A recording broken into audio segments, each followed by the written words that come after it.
Okay, everybody, I never showed you how to make a cheese sauce the other night, so now is the time to show you that you can use for your broccoli soup or macaroni and cheese. I don't know, whatever, millions of other uses, I'm sure. I just love it on my macaroni and cheese. Usually I use jack cheese and a sharp cheddar cheese, but today I just have extra sharp and some Parmesan, some sour cream, and of course 4 cups of boiled macaroni. It's already pre-cooked and done. So we're going to make the sauce here. I'm going to go ahead and take margarine. I know, so bad, margarine. It's like a sin to eat margarine nowadays. If you have butter, use butter. That's an even better option because margarine has a lot of trans fats. You can use olive oil spread or spread that has, is good for you in place of it. You're just basically needing an oil to melt it.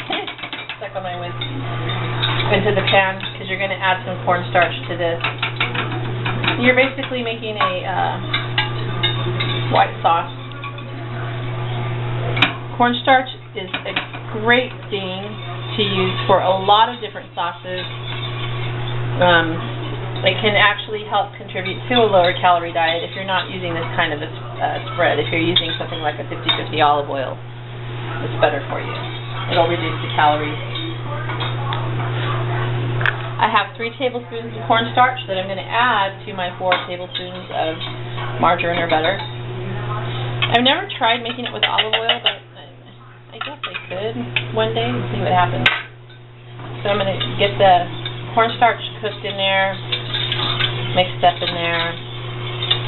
And the tricky part to this is you want to make sure to get it all mixed up or you're going to have little white lumps everywhere. I'm removing it from the heat. Let me get closer to you here. Removing it from the heat, and I'm going to add a little bit of milk. I have a cup of milk. Just going to add a little bit at a time to get this mixed up so that we don't have those little white cornstarch balls floating around in the sauce. Not a good thing. So, add a little bit more.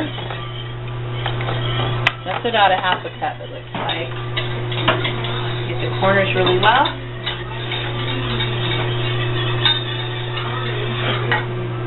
Are you actually over this? Like in it? Yeah. Tonight's menu is fried chicken strips, homemade barbecue sauce, and broccoli on the side, and macaroni and cheese. Now you want this cornstarch to thicken up, and it will thicken up. So you got to constantly be on it, keep stirring it.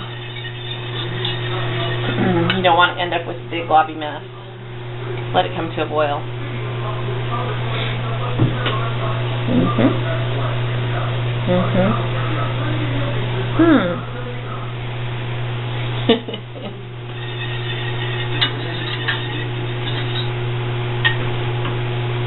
Look at the corners of the pan and make sure there's nothing there. You got a little glob there forming. See if that makes sure it's all mixed up. My broccoli looks like it's done back there, so I'm going to turn that off. I don't like broccoli that's all that weird color they used to serve you in school a long time ago. All the nutrients boiled out of it. Oops, look, it turned on me and I wasn't paying attention. So, look what I have to do. To save my sauce, I have to whisk the crap out of it. Add the rest of that milk.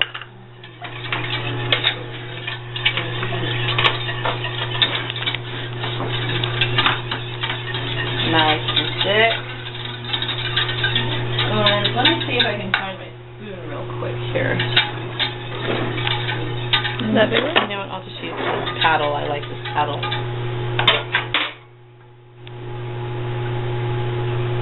It's turning into a base of a gravy consistency. That's actually how you make a white gravy, which is another thing I'll show you. Country fried gravy. I got a couple of little cornstarch lumps in there. Let me just get a little bit more. I'm going to heat. Throw in my sour cream, just to thin it down a little. Get some of those little cornstarch balls out.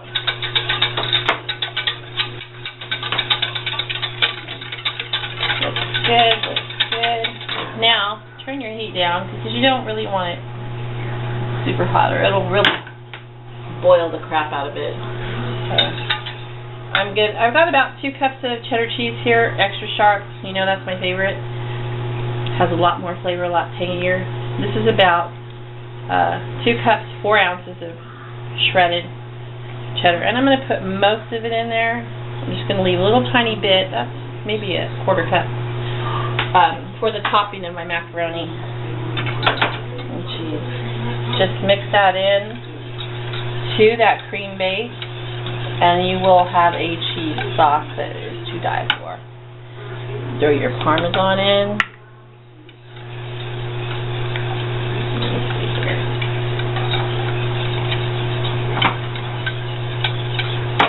Let it get all mixed and incorporated.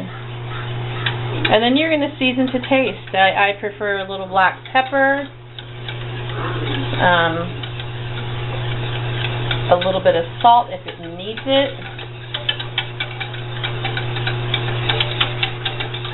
This is one awesome sauce. And to me it really probably doesn't need much black pepper. I don't even need to add salt because that cheese is so sharp already. A little bit like that. This sauce, as I said, can be put into your cream of broccoli soup if you make that. And it just makes it extra rich and delicious. Okay, we're going to mix it into our bowl of already cooked mac. Look at that. This is what macaroni and cheese is supposed to look like. Not that that store-bought shit. It's not macaroni and cheese, that's garbage.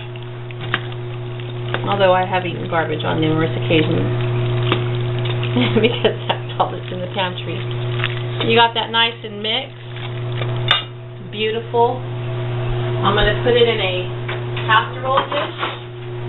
Not very organized today because I didn't know if I wanted to film this today. I have a lot of other things going on that I'm working on. So. Olives left there. Huh? Olives. Woo, baby! You want some macaroni? I know people will tell me I'm not supposed to feed you that, but now I have to wash my hands. Too bad for them.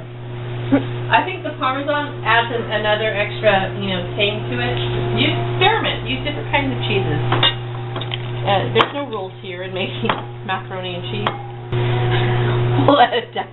Okay, so I'm going to go ahead and put this into my casserole dish, and I think it's going to fit just perfect. I thought it was going to be too small. If you like a lot of crispy topping on top, then you're going to want to use a flatter casserole dish. And this is 4 cups of macaroni. Now in my house, this is only enough for probably 2 people.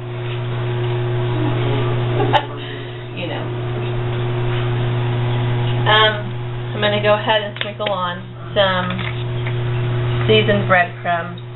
If you make your own breadcrumbs, yay. If you like croutons smashed up with more flavoring, crackers, I don't know, chips. I've heard of people putting on chips. This is, speaking of, a great option for making a homemade tuna casserole. Throw some tuna in there if you like that kind of stuff. My kids personally will only eat it if there's nothing else in the house. But so you cover it nicely with some breadcrumbs, little bits of dabs of that lovely margarine product that clogs your arteries, or butter, preferably. I can't afford butter. And that little bit of cheese that you reserved.